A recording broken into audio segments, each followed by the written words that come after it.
A gente costuma ver a história como um grande conflito, né? De um lado a ciência, do outro a fé. Mas, e se a verdadeira batalha, aquela que atravessou os séculos, não fosse bem essa? Nessa análise, a gente vai explorar uma tensão muito mais fundamental, a que coloca a investigação livre contra o poder institucional.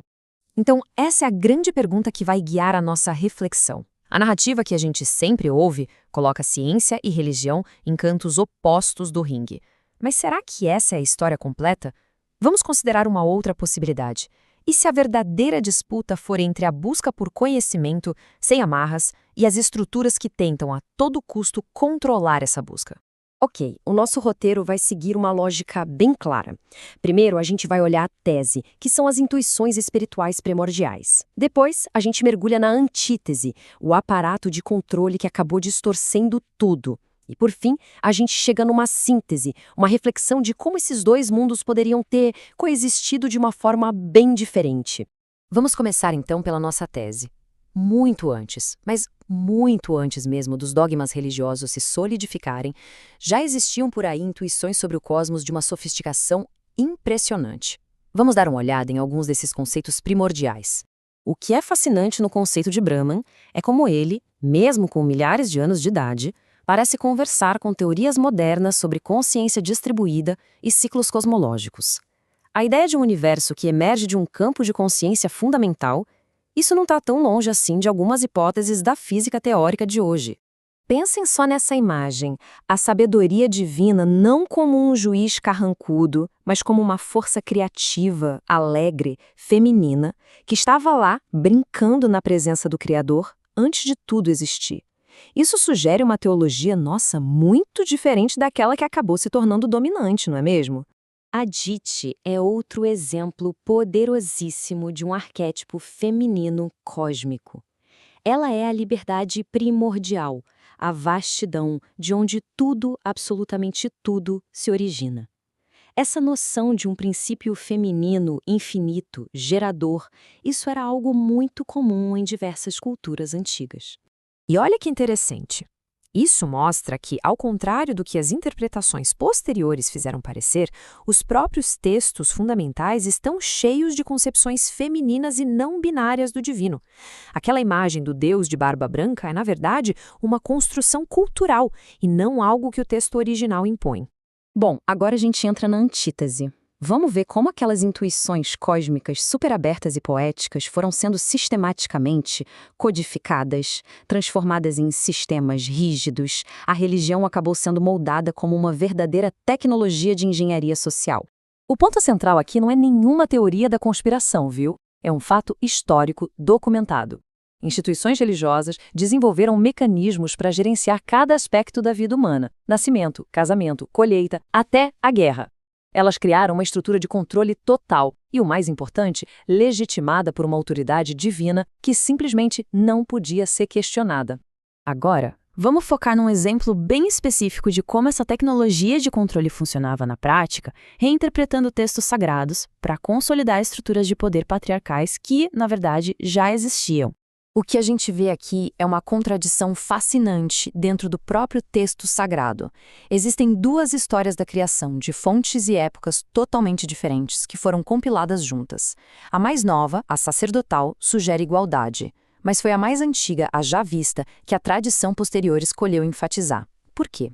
Para justificar a hierarquia social que já estava estabelecida.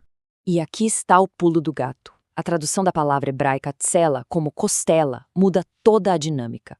Costela dá a ideia de um apêndice, de algo secundário. Agora, lado ou metade, isso já fala de parceria, de duas partes que juntas formam um todo completo. Uma pequena mudança na tradução, um detalhe, serviu a uma agenda de poder gigantesca. A tradição judaica antiga, que sabia dessa contradição no texto, desenvolveu o mito de Lilith. Ela seria a mulher da primeira narrativa, a criada em pé de igualdade. E o que aconteceu com ela? Sua recusa em aceitar a submissão levou à sua demonização. Isso é um padrão histórico, né? O feminino autônomo muitas vezes é rotulado como algo perigoso, como algo maligno.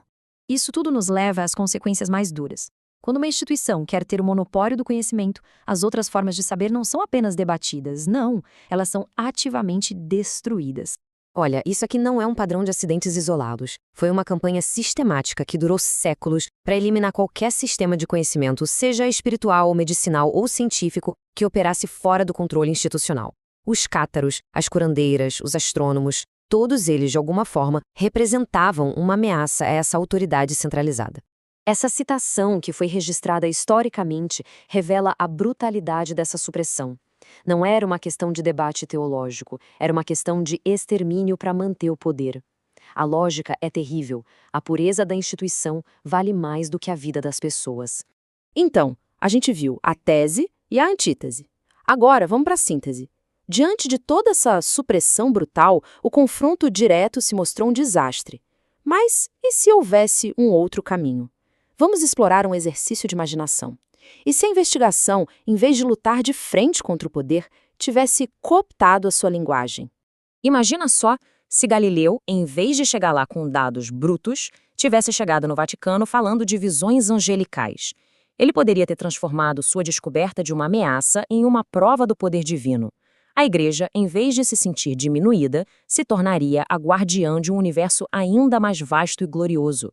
A ciência moderna poderia ter ganhado séculos com isso. E essa talvez seja a lição crucial desse nosso exercício de pensamento.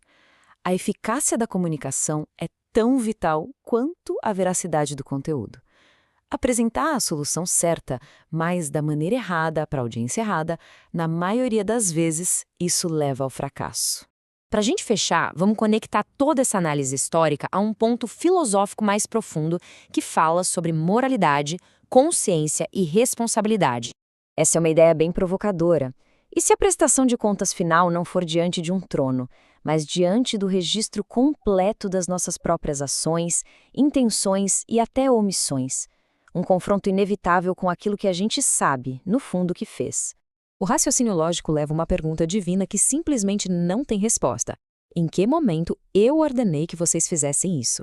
Se não houve um comando explícito, a responsabilidade não pode ser transferida. Ela pertence inteiramente a quem agiu. Usar o nome do divino para justificar a própria agenda é apropriação de autoridade, não obediência. E é com essa reflexão que a gente encerra. Esse pensamento final faz uma distinção vital. A capacidade de planejar, organizar e executar ações complexas é cognição. Já a consciência, por outro lado, implica uma dimensão ética, moral. E, historicamente, a gente viu a primeira ser usada muitas e muitas vezes na ausência total da segunda. Toda a análise que a gente apresentou aqui foi baseada no material de Victoria Neurons. Agradecemos imensamente a atenção.